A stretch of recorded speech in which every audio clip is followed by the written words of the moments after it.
Vous êtes sur CCTV Français. Bonjour à tous. À la une de cette édition, deux kamikazes se sont fait exploser sur le marché de Mémé, dans l'extrême nord du Cameroun, tuant au moins 22 personnes et blessant 105 personnes.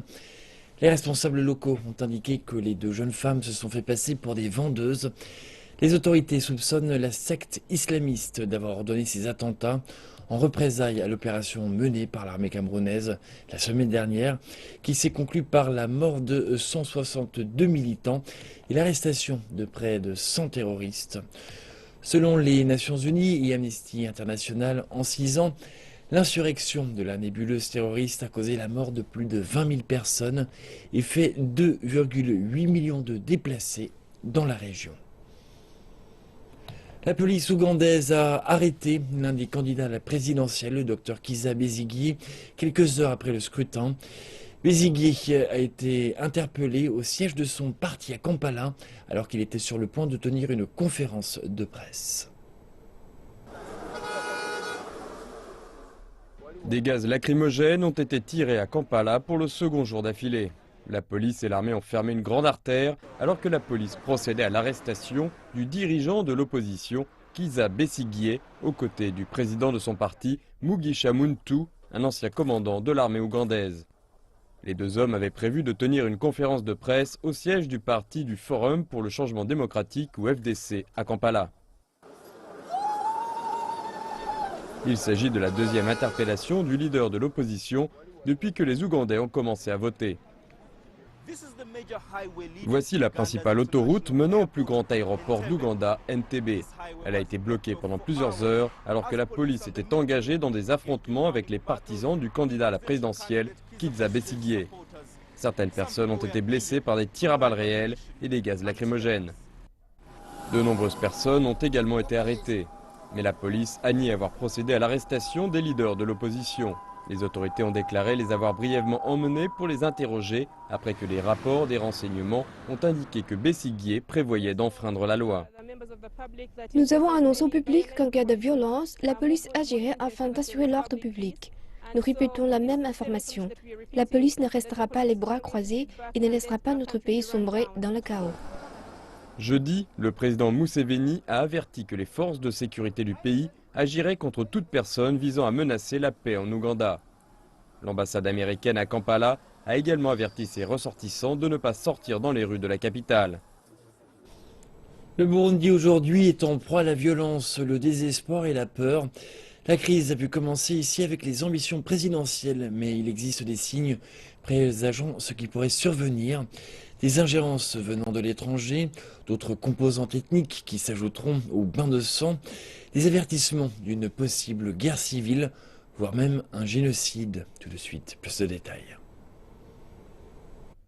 C'est en avril dernier qu'une crise a émergé au Burundi après la décision du président Pierre Nkurunziza de rempiler pour un troisième mandat.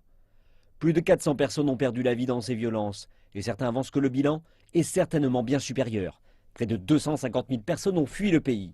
L'ancien président du Burundi, Pierre Buyoya, a servi pendant la guerre civile prolongée dans le pays qui a opposé les Hutus et les Tutsis pour se terminer à la fin 2006. Et il déclare qu'il est urgent que le pays puisse résoudre ce conflit. Deux choses, l'une est de cesser la violence car le niveau de violence est extrêmement élevé, trop de personnes meurent et si cela continue, nous allons droit vers la guerre civile, peut-être même un génocide. Deuxièmement, il faut accepter un dialogue global. Tentant de contenir la violence et par-dessus tout prévenir tout possible génocide, le Conseil de sécurité et de paix de l'Union africaine a annoncé en décembre qu'il déploierait une force de maintien de la paix de 5 000 hommes au Burundi. Mais le plan est immédiatement rejeté par les autorités du Burundi. Pour moi, ce qui est important est de trouver un moyen de protéger la population par le déploiement ou d'autres biais. Mais véritablement, le plus important est de lancer le plus rapidement possible un dialogue global. L'Union africaine n'abandonne pas son plan de maintien de la paix, espérant que la réunion des chefs d'État avec des responsables de haut rang du gouvernement burundais permettra de paver la voie à un déploiement. Sur le plan diplomatique, l'Ouganda a joué un rôle majeur pour tenter de ramener les acteurs à la même table pour des discussions de paix, mais ces efforts n'ont que bafouillé sur des désaccords concernant ceux qui peuvent participer et où. L'Union africaine dispose d'observateurs des droits de l'homme et d'une armée continentale au Burundi. Et chaque semaine, ils rapportent ce qu'il s'y passe dans les incidents quotidiens. Les responsables déclarent que toute l'information sortant du pays montre le besoin urgent d'une intervention, soit du continent, soit de la communauté internationale, afin d'éviter tout risque de guerre civile. L'instabilité politique en Libye a créé une ouverture exploitée pour les militants du groupe État islamique. Voyons quel est le point de vue des experts au Caire sur la possibilité d'une intervention en Libye. Il règne une intense activité au Caire cette semaine. Le président libyen Fayez el-Sarraj et l'envoyé spécial américain pour la lutte contre l'État islamique, Brett McGurk, se trouvent au Caire pour discuter avec des membres du gouvernement égyptien. Le chef de l'armée libyenne, Khalifa Haftar, vient quant à lui de quitter la capitale égyptienne après quelques jours de visite. La question d'une intervention internationale en Libye est en discussion, mais certains analystes se montrent sceptiques. L'OTAN et les forces internationales sont rapidement intervenus pour évincer Mouammar Kadhafi du pouvoir. Lorsqu'il a quitté son poste et que le pays a été inondé d'armes, les forces internationales se sont retirées de la scène, laissant la Libye dans le chaos. Si elles reviennent, ce sera la fin de la Libye. Aucune force internationale ne sera acceptée, excepté sous le patronage de l'ONU, avec une direction arabe pour contrôler la situation.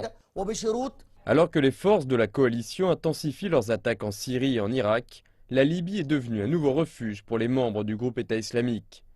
Ces militants se sont infiltrés dans les pays voisins. Cela a incité l'Égypte à fournir un soutien à l'armée libyenne dans sa lutte contre l'EI. Le Caire prévoit également de se joindre aux efforts de l'ONU pour maintenir la stabilité politique dans le pays.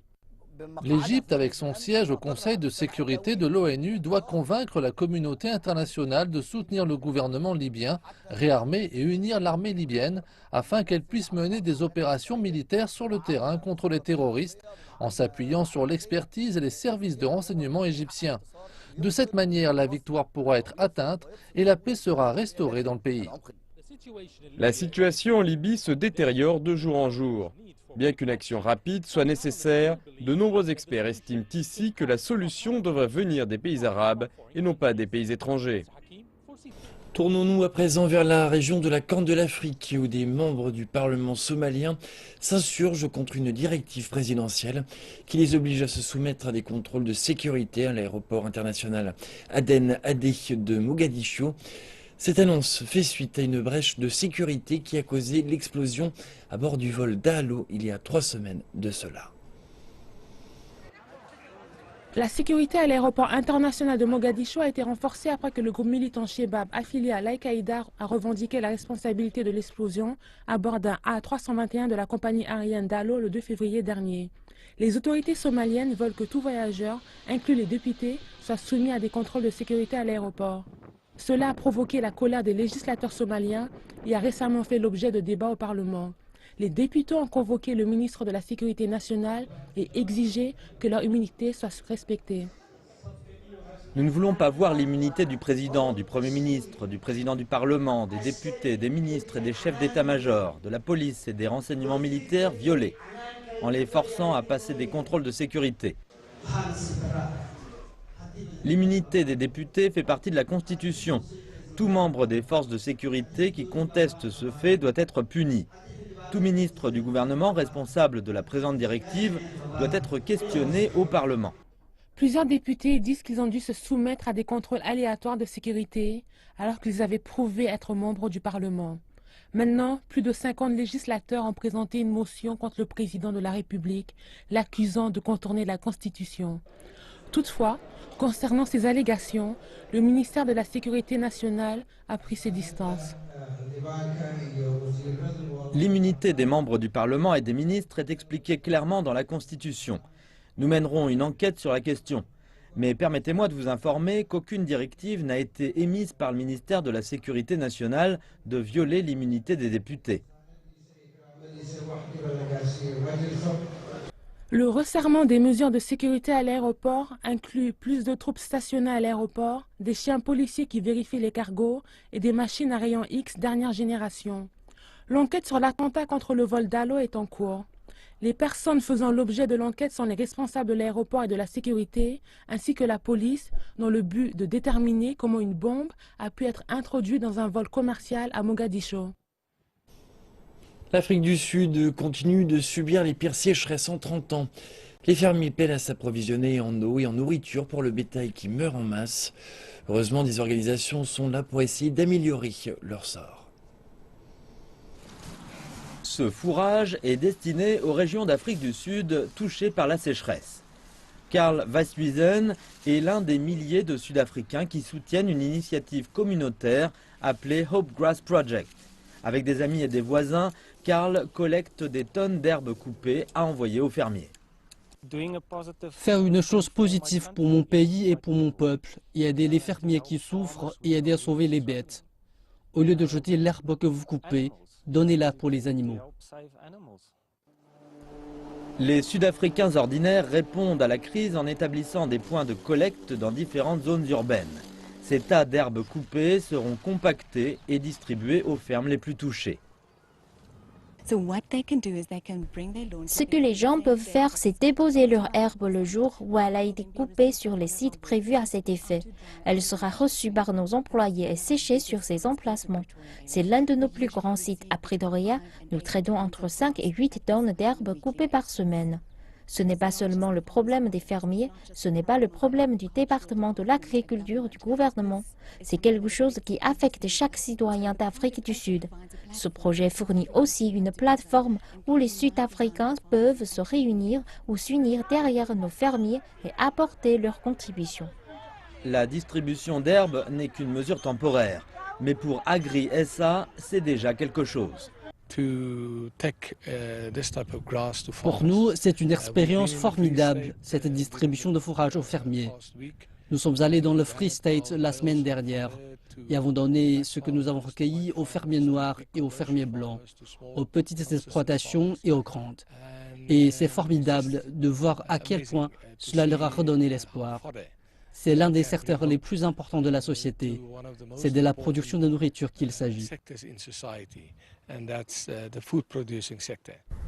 Les agriculteurs d'Afrique du Sud attendent la saison des pluies en cette période de sécheresse terrible qui frappe au moins 5 des 9 provinces du pays. Parmi les zones les plus affectées, la province Nord-Ouest. Heureusement, les bénévoles partent à leur secours. Le piratage a longtemps saigné le secteur de la musique. Les musiciens et labels perdent chaque année des millions de dollars.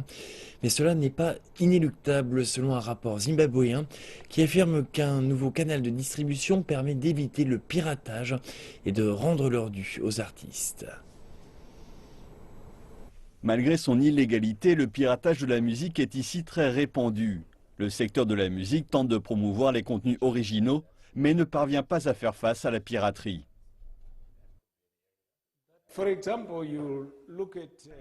Par exemple, nous avons un album sorti en fin d'année dernière par Thomas Mapfumo qui s'appelle Danger Zone. L'album aurait dû se vendre à plusieurs milliers d'exemplaires, on aurait pu tabler sur 10 000. Mais en réalité, à peine 500 ont été vendus. Il nous a fallu un mois pour écouler 500 CD. Mais des milliers de CD changent de main dans les rues. Et pour la plupart, ces disques sont des enregistrements des concerts des artistes. Ces concerts sont le moyen pour eux de gagner de l'argent. Mais avec ce procédé, on évite les studios d'enregistrement. Les studios vont donc faire faillite. Pourtant, rien n'est perdu. Un artiste local pourrait bien avoir changé les règles du jeu. Réalisant que la majorité des Zimbabwéens communiquent via l'application WhatsApp et effectuent des transactions à partir de leur téléphone, Junior Brown a décidé de combiner ces deux aspects lors de la sortie de son dernier single. Donc on a fait des plans pour mettre la musique sur Internet et sur le téléphone. Et WhatsApp est le canal de distribution le plus rapide actuellement. Nous avons vendu la musique pour $1 et nous en avons vendu 5000 et ça continue d'augmenter. La technologie qui a révolutionné le secteur de la musique dans le monde entier est en train de changer les règles du jeu ici aussi. Nous sommes maintenant dans une situation où il est pertinent de faire de la publicité et de parler d'un produit sur Facebook, car tout le monde y est. Et il est pertinent de vendre sur les téléphones, car tout le monde les utilise, et ce, chaque jour. Et il n'y a pas de meilleur moyen que d'utiliser une plateforme utilisée tous les jours pour consommer des médias, à l'image de Facebook ou de WhatsApp, pour acquérir et télécharger un produit. Junior Brown explique que la vente en ligne a été un test payant. Comme solution contre la piraterie, je pense que ça prouve quelque chose de très spécial ici, et quelque chose qui peut être adopté. Mais nous devons nous garder en tête qu'il a composé une super chanson et qu'il est déjà connu. Et Junior Brown entend bien profiter de son succès. Le Kenya est le deuxième plus grand producteur et consommateur de lait en Afrique subsaharienne. Ce secteur connaît une croissance rapide et contribue pour près de 4% au PIB du pays. La production de lait a doublé au cours de la dernière décennie. Cependant, il y a eu très peu d'amélioration dans les méthodes agricoles au cours des 25 dernières années. Certains agriculteurs cherchent de nouveaux moyens pour améliorer le rendement. Les Kenyans adorent leur lait. L'Organisation mondiale de la santé dit qu'en moyenne, ils boivent 100 litres par an. Mais comme la plupart de l'industrie agroalimentaire du Kenya, le secteur laitier est encore largement sous-développé et cela résulte en une faible production de lait, à des maladies et à un fourrage de mauvaise qualité. Au niveau macro, l'industrie du lait contribue pour 14% du PIB agricole. Peter Matenge possède une exploitation dans la région de la vallée du Rift où presque 60% du lait du Kenya est produit. Il se nomme lui-même un exploitant urbain avec ses vaches sur un terrain de 15 par 22 pieds dans la ville de Nakuru. Ces vaches produisent une moyenne de 35 litres de lait par jour car il les relaxe et les divertit avec la télévision et de la musique. La musique et les activités comme la télévision apaisent l'esprit des animaux. Donc ils ne sont pas stressés, ils ont plus de confort. Avant, les vaches produisaient entre 27 et 30 litres de lait par jour. Mais quand j'ai mis en place le système de musique, la production de lait a augmenté. Cela semble inhabituel, mais ce n'est pas une nouvelle idée. Des chercheurs à l'université de Leicester ont découvert que les vaches exposées à de la musique relaxante produisaient 3% de plus de lait. Peter soutient cette méthode. Il dit que sa production de lait a augmenté car en plus de les relaxer, ces vaches profitent d'un bon confort avec des tapis pour dormir et 2 techniciens gardent leurs environnements propres tout le temps. Ils leur donnent aussi du fourrage à haute teneur en protéines 3 fois par jour. Elles commencent à avoir à manger à 6 heures du matin. Après, c'est l'après-midi. Et enfin, à 8 heures le soir, elles ont à manger selon leur poids. Si un animal fait 500 kg, il faut 10% de son poids en nourriture. Donc on lui donne 50 kg de fourrage par jour. Peter Matenge vend son lait au supermarché et aux clients individuels à des prix plus élevés car il dit que la qualité et le goût sont meilleurs. Il forme également des étudiants et des agriculteurs aux techniques d'élevage de bétail sur de petites parcelles de terre dans les villes, ainsi qu'aux techniques d'hygiène et de gestion des déchets. Peter utilise ces déchets pour fabriquer du biogaz qu'il vend ensuite à ses voisins. Il y a un système de production de gaz que j'envoie ensuite dans le quartier aux gens qui vivent proches d'ici. Ensuite, le produit issu du biogaz vient de l'autre côté de l'exploitation. C'est à partir de cet endroit que je le récupère et que je le redistribue aux fermes alentours. Et par ailleurs, je peux cultiver des céréales et du maïs. Les résidus des déchets sont réutilisés comme herbicides dans sa ferme où il cultive et préserve son propre fourrage. Aujourd'hui, Peter conseille les universités, le gouvernement et les exploitants locaux en leur montrant comment mettre en place de nouvelles normes en matière de production et de santé. Le lait continue à être l'un des secteurs à la croissance la plus rapide au Kenya. Aujourd'hui, les investisseurs font la queue pour donner de l'argent dans l'industrie laitière du pays avec des millionnaires comme Dangote du Nigeria qui cherche à produire du lait en poudre et d'autres produits laitiers pour les marchés locaux et l'exportation. Les experts pensent que le secteur doublera sa croissance dans les 10 prochaines années, mais uniquement si les exploitants grandissent avec. Et c'est la fin de cette édition. Merci de votre attention et à très bientôt sur CCTV Français.